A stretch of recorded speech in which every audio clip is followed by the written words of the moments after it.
Now with me in the studio, I have Professor David Aworawo, Professor of International Relations and Strategic Studies at the University of Lagos, and Jide Ologun, legal practitioner, National Development Advocate, and Fellow, Institute of Leadership Coaching and Strategy. Gentlemen, good to see you. Well, very quickly, we have had 3 guests, and some of the topics. One, Nupeng and Petron threatening to go on strike tomorrow, saying that Dangote is trying to push them out of the business of distribution of petroleum products. Now that the Dangote refinery has over 10,000 CNG-powered trucks to deliver directly to the consumer, to the end user, and ensure greater efficiency within that downstream sector. So Petrohan, Nupeng, supported by NLC threatening solidarity action, have all said that the president should intervene. But Mr. Dankunle, who is an energy expert and a financial economic analyst, says, well, they should brace up for the competition. This is a competition. You scale up your business, and that going on strike is not the solution. He talked about other things, about the fuel tax that government says will not be introduced now, but that you just have to pay tax. And then, of course, we had Mrs. Ajala, an education expert, a proprietor of schools in Abuja, talking about this new curriculum that the federal government of Nigeria introduced last Sunday, and which they say would take effect by tomorrow, by this coming week, when schools resume.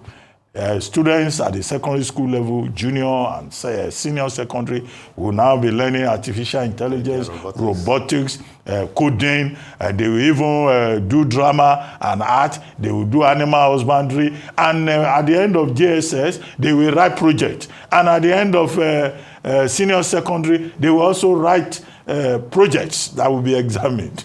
And I ask, where is the infrastructure? Where are the funds? Where are the teachers? And then we also had Ambassador Joe Keshi talking about the situation in Cameroon, where 92-year-old Paul Biya says he wants to die in office by force, by compulsion, whether anybody likes it or not. They also talked about Angela Rayner, who has left office now, resigned over tax issues. And the issue around that was about accountability, good governance, ethics, integrity. And then we also talked about Sudan, having natural disaster in addition to the effect of the civil war, in addition to the outbreak of diseases. And, the concern was that the whole world, including African leaders, would seem to have forgotten the people of Sudan and South Sudan. I don't know whether I left out anything else, but these were some of the highlights. Let me start with you, Professor David Aworawo. Thank you very much. I'll begin in that order. I'll go in that order. Nupeng, Petron trying to, declare strike over Dangote's, desire to supply energy directly to end users. I think these things can be negotiated. Diplomacy always works in situations like this. They can be negotiated. Their fears are well noted. They should not just be dismissed. But Dangote is not going to distribute everything to everybody. So what is left to be distributed, they take advantage of that market. The country cannot continue in, say, one direction that is not efficient. So if Dangote decides to do what it is doing, it's not that it plans to do it. The trucks are here, and the trucks won't be just parked, in Lekki. They will walk. They will have to deliver products to people directly. But it won't cover the entire market. Just the way people are adjusting to the Dangote refinery itself, where those who used to import now know that it's no longer business as usual to just go to Turkey or go to Greece or wherever, Malta, and just bring all sorts of products. I mean, that has changed now because the Dangote refinery is functional and it's real. Importers are adjusting. And one expects this Pengasan and Petro and the rest of them, who will be affected negatively by Dangote's decision to deliver directly to consumers, they will need to adjust. They need to look at what is left of the market and then take advantage of it. The Minister of Petroleum can take leadership position, play a leadership role in this, such that things do not get to the level where there will be strike, there will be chaos. The Dangote refinery truck will deliver anyway, so it won't be total shut down as it used to be. And that is the advantage, because before now, once they cough, the entire place catches cold. It's no longer so, hoping they won't say they won't start attacking trucks. Of course, that will be lawless. That will not be allowed. So what they need to do is to see what is left of the market to take advantage of. The same as importers. They look at what is left and take advantage of it. I mean, that is how the market forces work. But like I said, those in charge, the administrators, the Minister of Petroleum and others, can intervene to see how they can harmonize and reconcile the contradictions, such that there won't be a disruption in the system. Then tax. There are too many taxes. They should let us rest. Too many taxes. The 2 trillion government is getting from all the taxes, is it not enough? What have they done with the one they have collected? All the 2 trillion. What has happened differently in Nigeria since the past 2 years? Different from when the subsidy was not there. So anything tax for now, government should let people rest. There's already hyperinflation. Any further tax or further stresses and strains on people and taking more from them and their pockets. Whether now or later, they should let people rest. The one they are getting is enough. They should let people to have space to be able to engage in productive activities and take care of themselves and their families. After all, the social safety net they talk about, what percentage of Nigerian poor people does it cover? And right now, Nigeria has 133 million poor people. So they should keep tax and let things function as they are. In fact, we're even talking about the ones the ones they already get is even too much. If they can even stretch a bit so that people can breathe, so to speak. So I don't support any 5%, any percent tax on anything for now, because things are already too difficult for the ordinary Nigerian. The school is of interest to me. Now, my position on that is this. Those new things that have been introduced into the curriculum are good. That is the direction that the world is going. The problem is the arrangement, the structure. These things should have been maybe next session, so that the entire, not the one coming in a few days, 2026, such that the year before then, the infrastructure, the structure, the manpower, the capacity of these things will be, well developed, such that as people come into it, it will not be a joke. The way if it will start tomorrow, Monday, it will be a joke. The teachers, how many of them have capacity in coding and artificial intelligence and robotics? Can they even define what these things are within the context of the 4th Industrial Revolution? So we need to develop capacity. Otherwise, it will be a joke. So they are good, because these are the things that are dominating the space now, the education space. Even at the university level, AI. We are now struggling with people bringing projects that people are not even sure whether they were the ones that wrote it or whether it was through AI, whether it, and all that. So it's the direction the world is going, and it is making life a lot simpler. But we need to understand it. We need to develop capacity to be able to handle it before we plunge into it. So whereas I think these things are good, they should not start in 2025. It should be 2026, 2027 academic session. They should use the 1 year to develop capacity and put things in place, so that when it starts, it will start smoothly. It won't be a joke. Then finally, the Ambassador Okeshi's submission.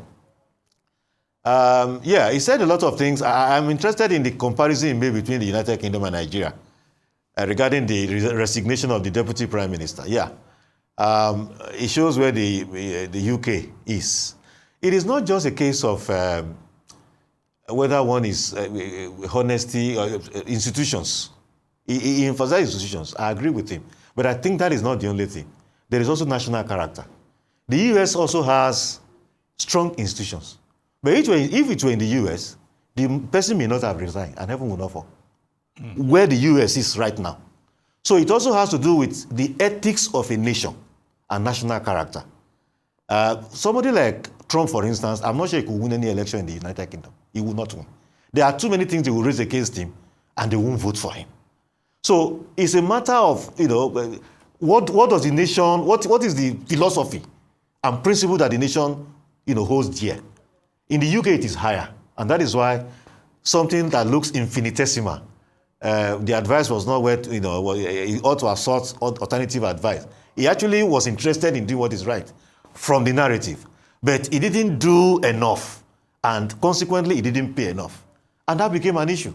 If it was in the US, I'm not sure anybody would bother. They will just move on with their lives. It will be too small to cause this kind of thing. But in the UK, it's a different thing entirely. So I will commend the British for that high level of, that high ethical standard, and that they continue to demonstrate, and also, of course, show the rest of the world. Then Sudan, we can only sympathize with them. This idea of waiting for the US to solve their problems, I don't buy into it. Sudan should develop capacity to be able to solve its problems. When it is now extra, like the tsunami we had in 2004, that spread across Indonesia, and say, you can be talking about other countries coming to her, but simple things within your country, you should be able to handle them. But Sudan is in crisis. If you go to Khartoum, it's like a ghost town. They are just trying to see whether they can start rebuilding. Everybody has, simply disappeared. That one is self-imposed. Other countries should try and assist, but we can only sympathize with them. And of course, the most important thing is develop capacity so that you can solve the problems that you are confronted with. And if it is now extra, then others can come out. Even in the Bible, we said, each man will carry his own load, but go on carrying the burdens of one another. The burden is that extra thing that is extraordinary. The load is that simple thing you're supposed to be able to attend to. Sudan is supposed to be able to attend to this. We read that people are using their hands to scratch the ground to save people who are dying. I mean, it speaks to the lack of capacity in the country and failure of leadership in that country. A country torn by war, by disease, by politics. Mr. Ologun. Thank you very much. Let me start from the veteran threat to down tools because of the strategic move of Dangote. One thing is clear in business: you can operate by default or by strategy. And strategy is a long-term plan for success, which you find Dangote putting on the table. So my advice, like Prof started, is that there are principles in conflict resolution. You can dialogue, look at where you will meet, but whether Dangote will back out, I can say clearly here that no. And I have my findings on that. This is an individual who, through his business, has invested so much. He has overhead, he has targets, he has funds to pay back to the financiers, and he has a market to capture. And he's looking ahead on how to sustain his business. And some are talking about a monopoly. I want to advise, if some are interested in really protesting and engaging the government, that, for instance, if NLC and all those people are interested, please go to the President and Commander-in-Chief of the Armed Forces and engage him on what happened to the revenue that accrued from the removal of fuel subsidy. That now some governors are having like ×3 of what they used to have. That should have been deployed into the oil business community to make life easier for not just the citizens, but for the stakeholders in that sector. Go and challenge the government to identify those who have blending plants near Malta, as disclosed by Dangote when he was trying to cross the hurdle of even floating his refinery. Go and challenge the government that the probe that started recently of the former leadership of NNPC, it should not be swept under carpet. There are other things pointing to accountability in the country. And they should also remember that Dangote is already playing in the downstream. So this market situation has come. You must find your strategic way around it. And let me say this finally on that. You see, let me prescribe what is going on now. Recently, China, North Korea, and Russia are coming together now to benchmark the activities of Donald Trump. And you saw that very powerful military parade and the equipment of China. They are not shouting at Trump. They are not, quarreling with Trump. But another coalition is coming up to say, Donald Trump, you may throw around your tariff, but we are also here coming together. Just like those who left ECOWAS and said, we need to make another move. So in business, a wise man said, it never hurts to be prepared. And right now, you also should try and evaluate where the citizens are flowing. Talking for myself, I will flow in a direction that will bring life to, affordable level for citizens. So if Dangote is the one pushing it, if Dangote is floating what a whole country cannot sustain, I think I trust in him. Now to education. Very brilliant move there to introduce new items, robotics, coding and everything. Fantastic. But like it's been identified here, do we have the infrastructure to support it? Even the teachers that are expected to drive this, how prepared are they? And I love the expression of our guest who clearly stated what some countries have done, like India. And I want to bring out some of the quotations of Sheikh Zayed. Sheikh Zayed remains the founding father of the modern UAE. He's late. And he said, irrespective of the bridges, infrastructures, buildings that we build, that the real wealth of the nation is in the capabilities, the intellect of the citizens. And he was also the one who said that the oil wealth of the UAE won't go on forever. So, and that wealth is not money, but developing people. We need to look in that direction and sustain it. And I'm glad that the minister is now involving stakeholders. But how sustainable will it be? And like Prof. Aworawo mentioned, can we wait for the time that we have the necessary backup before implementing so that it won't end up, for instance, like the Operation Feed the Nations that fizzle away at the point? Lofty ideas, but they must be sustainable. And that brings us to the fuel tax. Let me go back. What we are being told now, that it's not new, it's been under the FEMA Act, and we know. I know at a time in this, and that is for road infrastructure. At a time, we have the Petroleum Trust Fund managed by the former President Muhammadu Buhari as the minister. And he did well, constructing some roads around the country. But right now, how many roads are good in the country? So I move on the platform of those who are asking, when these taxes are collected, of what benefit will it be to the people? The business community is already groaning under multiple taxation, and we need to look in that direction. I've said it now, and it's documented. The revenue from the removal of fuel subsidy is going to the governors. I read a disturbing report where local government chairman was complaining that out of about 600 million naira meant for the local government, only 4 million naira was released, despite the decision of the Supreme Court of Nigeria on autonomy of local government authorities. So that is that. And talking about Sudan, I wish Sudan the best. And, nations should begin to rise up to engage natural disasters by investing very well and engaging their resources. But it's so sad. And again, I believe Africa should start moving away from this culture of, the foreign powers should come and help us out. Recently, I read about some billions of naira sent to Nigeria to feed some indigents in the northern part of the country. And my question is that, where will this money end? We need to wake up. And in the course of waking up, let's learn from the UK. I'm not surprised. That is the governance culture in the UK. When the Brexit debate was on, David Cameron was the prime minister, and his position did not fly. He resigned. It's not difficult for them to resign over there. Even when Liz Truss found herself as the prime minister and saw her mandate and realized it was going to be a tall order, she resigned without anybody pushing. So the deputy prime minister has taken an ethical step in leadership. That is important, even without anybody pushing and everything. Again, because I doubt if there is something so much in that office that will not be available when they step out of the office. And that brings us to Cameroon. I wish Paul Biya, the 92-year-old who stepped into office, I think November 6, 1982, the best at the polls. And Doctor, you were saying that he wants to die in office. He has not said it, but that may happen, you know. And now, Africa again.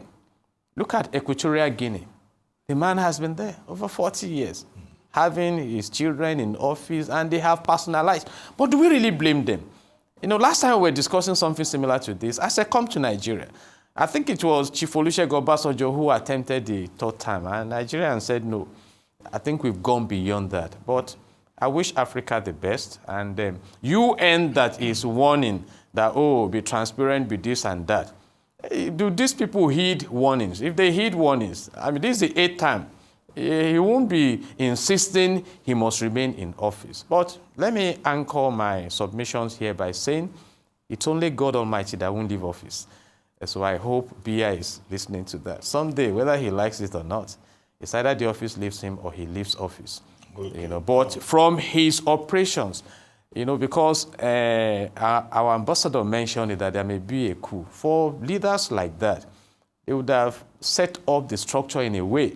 For instance, when this guy started in Mali and everywhere, you saw what Paul Kagame did. He restructured his military architecture. You know, so some of them are worried about this, but someday, somehow, the end will come. But it's now for the people of Cameroon not to be captured in their minds and begin to strategize the kind of governance system to put in place after Biya. But someday, the Biya tenure will roll over. I'm not surprised you brought in the God factor.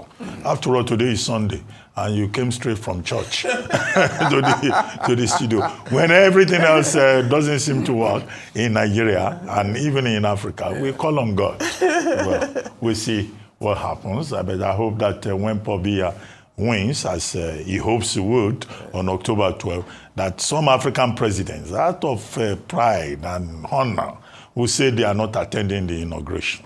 But we'll see then whether some of these our leaders will go there and say they want to attend the inauguration for the 8th time. Let's take a local subject. Well, it's also foreign.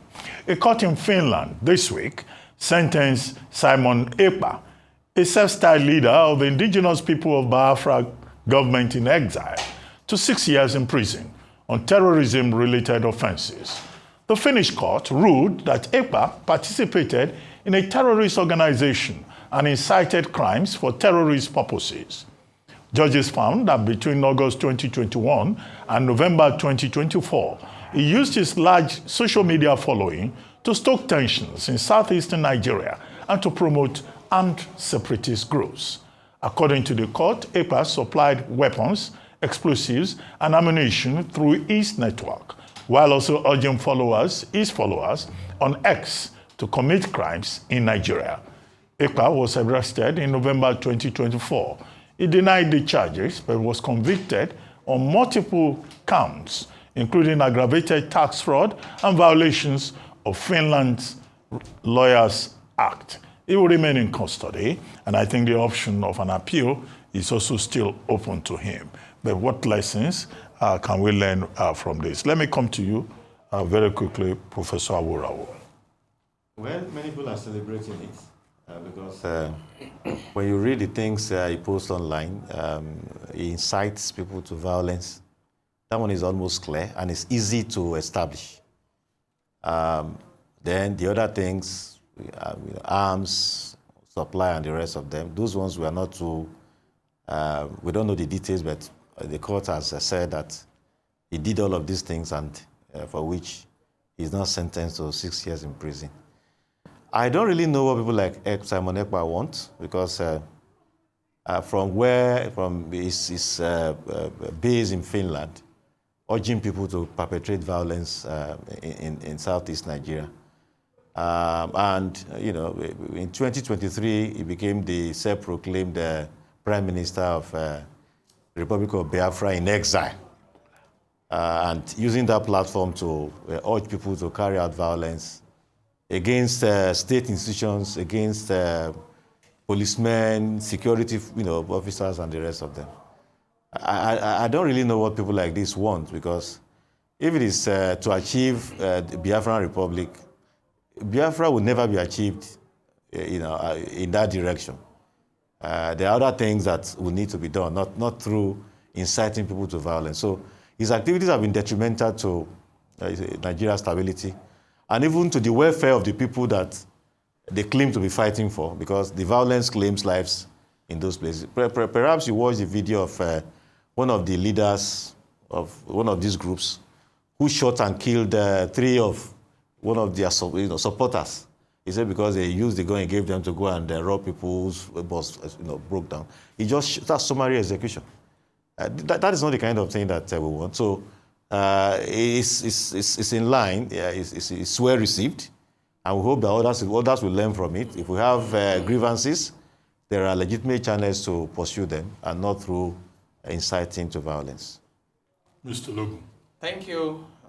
I adopt the submissions of Prof. Only to add that we should learn from that system. In the criminal justice ecosystem, there are three strong pillars. Thorough investigation, which manifested from the report, then diligent prosecution. There wasn't any unnecessary adjournments and things before a committed judiciary. And Finland is not even the victim of the terrorism. So that's another lesson. At a time in the UAE, 6 sponsors of Boko Haram were identified. They were all apprehended. They were all prosecuted and all jailed by the UAE.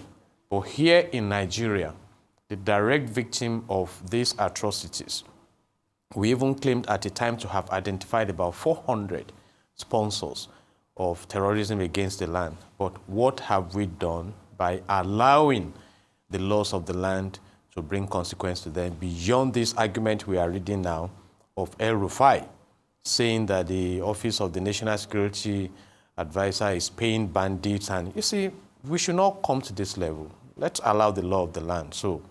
But let's wait and see how the appeal will go. But Finland is saying we have respect for the rule of law. And I pray that the culture of crime that has been established in the Southeast will be of serious concerns to elder statesmen in that region and major stakeholders to see how the mindset can be reversed for peace and prosperity to fully return to that region. So those are my submissions. Okay, we'll take our final topic on today's edition, which is about Ebola. Health officials in the Democratic Republic of Congo have confirmed a new Ebola outbreak in central Kasai province, where 15 people have died since late August. The health ministry says at least 28 suspected cases have been recorded, with the first traced to a pregnant woman who was admitted on August 20. The World Health Organization has dispatched experts to assist Congolese teams already on the ground. Authorities are preparing to move 2,000 doses of vaccines to Kasai from Kinshasa as the Zaire strain, covered by existing vaccines, is behind the outbreak. Meanwhile, here in Nigeria, the NCDC, the National Center for Disease Control, has issued a travel advisory to say that the Nigerian authorities are putting in place surveillance measures to control our borders. And in addition to that travel advisory, that Nigerians should stay away from people who may display symptoms, stay away from affected areas, and then take precautions about their own personal health. It looks that the Nigerian government, the federal government, has activated Ebola outbreak plans to protect the general public.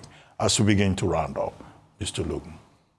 Thank you very much. That's a serious one coming again. And we've had that experience before, and the country did so well in tackling it. And I hope that the awareness will be upscaled now, and that the hygiene protocols that we were even expected to sustain will be sustained. It's just that perhaps shortly handshakes may disappear from greetings. But then it's good to control it at the border point, and how effective we can handle that is the next question. So I pray that with the challenges we have in this country now, no epidemic should just come in to amplify it.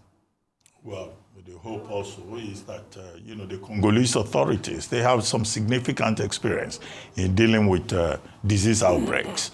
This is about the 16th major outbreak with regard to Ebola in the Democratic Republic of Congo. And they've been dealing with it since 1976, when the first incident was reported. Professor Aworawo. Yeah, we hope that the Congolese will just follow the path they've always followed, so that the thing does not spread widely across the continent. We also hope that the continental infrastructure will also be maximally utilized.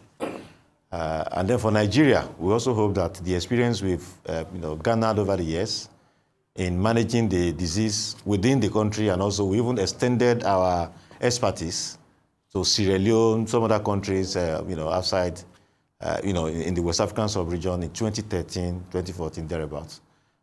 We hope that all of those things will be brought to bear, so that this thing can be contained very quickly. But one addendum I want to make is that the information is not well circulated. The government needs to, it was only when I saw the thing on the platform and when I checked international news that I knew of it. Many people don't have access to such. So the government needs to, NCDC, as they did when they had Ebola and during COVID, they should do that so that people are aware. That will help, in helping us to manage the crisis. Yeah, very good point about public enlightenment. And one of the things that the Center for Disease Control of Nigeria is saying is that people should stop eating bushmeat, because, Ebola is associated with bat, with animals. So don't eat bushmeat and, stay away from bats. So those of you who travel on the highways, when you see bushmeat, please be careful. Don't bring bushmeat to the studio here. Anyway, thank you very much. Good to see you. I look forward to seeing you again next Sunday. You've been watching This Day Live, the Sunday talk show here on Arise News. I'm Ruben Abati. From my entire team here in Lagos, it's bye for now, and thank you very much for watching.